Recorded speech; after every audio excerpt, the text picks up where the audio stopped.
Pour les prévisionnistes, décembre est habituellement le moment de faire le bilan de l'année écoulée, de célébrer les bons coups et, plus fréquemment, de prendre acte des moins bons, puis de se pencher sur leurs implications futures. Les services économiques de DC sont fiers de ne pas s'être laissés convaincre par ceux qui prévoyaient une récession. Cela dit, nous reconnaissons avoir exagéré notre scénario défavorable sans doute, parce que nous avions été trop marqués par la conjoncture récente et par la succession sans fin d'événements inédits. Au bout du compte, l'économie mondiale a déjoué le pronostic de sa chute imminente grâce à la résilience du consommateur américain, au retour à la normale des activités en Chine et à un hiver exceptionnellement clément en Europe.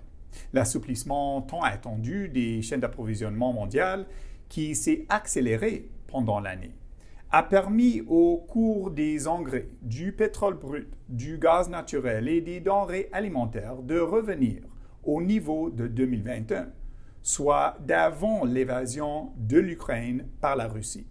Par ailleurs, les marchés du travail dans plusieurs grandes économies ont commencé à se desserrer cet été.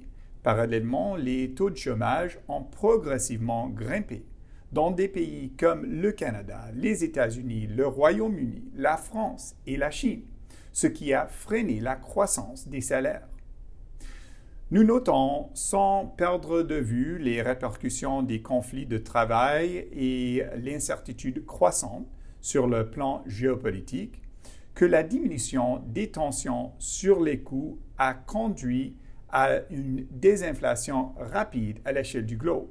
Pour preuve, plus de la moitié des pays de l'OCDE affichent maintenant un taux d'inflation annuel inférieur ou égal à 4%.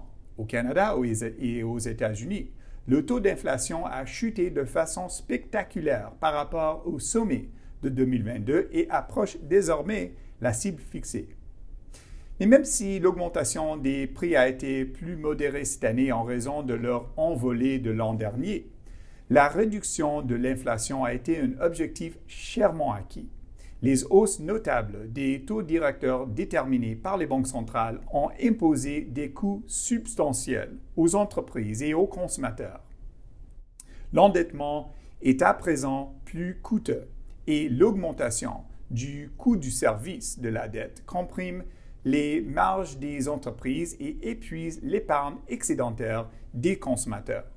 Les ménages canadiens sont particulièrement concernés, avec des ratios dette-revenu parmi les plus élevés de l'OCDE, bien supérieurs à ceux de leurs homologues américains, qui bénéficient aussi du fait qu'il y a plus de prêts hypothécaires à taux fixe à long terme aux États-Unis.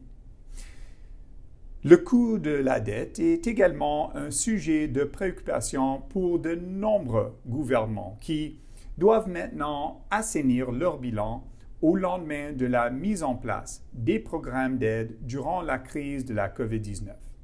Or, les déficits restent élevés en raison de la diminution des recettes et des dépenses supplémentaires à consacrer à de nouvelles priorités comme les infrastructures, la transition énergétique et la sécurité.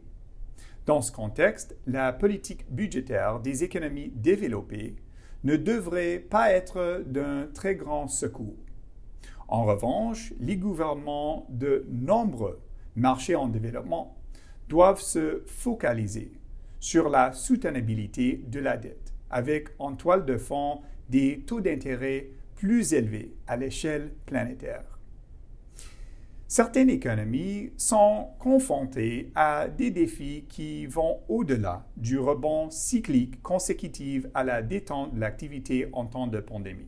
L'Europe, par exemple, doit envisager un avenir où elle n'a plus accès à des sources d'énergie russes bon marché.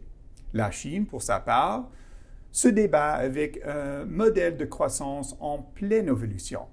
À cela s'ajoute la politique pratiquée par de grandes puissances qui vient réduire la capacité de la Chine à attirer des investissements étrangers, ce qui soulève des questions quant à l'aspiration de ce pays à l'autosuffisance. L'économie américaine, enfin, doit déterminer la main-d'œuvre et les ressources dont elle a besoin pour maintenir son leadership économique. À l'origine de ces défis, on trouve le mouvement mondial vers la réduction des risques dans une économie encore très mondialisée. La nécessité de rapprocher les chaînes d'approvisionnement sur le plan géographique, du moins d'un point de vue idéologique, a été mise en évidence par le risque accru de perturbations géopolitiques et la propagation rapide de pathogènes humains, ainsi que par la vulnérabilité de notre infrastructure commerciale aux conséquences du changement climatique et de l'erreur humaine. Cet impératif de résilience aura des répercussions sur le commerce mondial et les flux financiers, non seulement l'an prochain, mais possiblement dans les décennies à venir.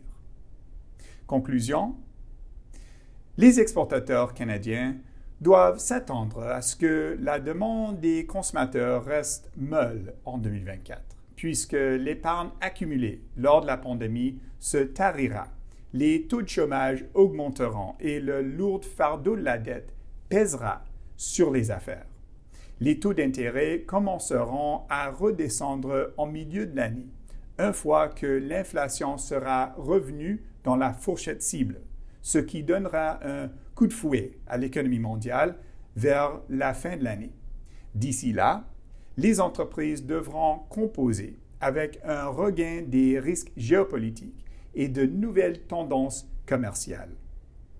Les perspectives seront différentes selon le secteur et la région concernée. Un récent rapport de d'EDC intitulé « Secteur en vedette » fournit des renseignements détaillés sur les secteurs et les marchés promoteurs. Par ailleurs, notre dernière édition de l'analyse trimestrielle des risques pays peut aider les exportateurs à s'adapter à l'instabilité engendrée par les risques pays. En terminant, nous vous invitons à lire l'édition de l'hiver 2024 des perspectives économiques mondiales de d'EDC qui paraîtra en janvier. Au nom de toute l'équipe des services économiques de d'EDC, je vous souhaite un très joyeux temps des fêtes et vous offre nos meilleurs vœux de bonheur et de santé pour 2024. Cette semaine, nous tenons à remercier chaleureusement William Thomas, chercheur au service économique de d'EDC, pour sa contribution. Et n'oubliez pas que votre avis est très important pour nous. Si vous avez des idées de sujets à nous proposer, s'il vous plaît, n'hésitez pas à nous les communiquer et nous ferons de notre mieux pour les traiter dans une édition future. Merci et à la prochaine.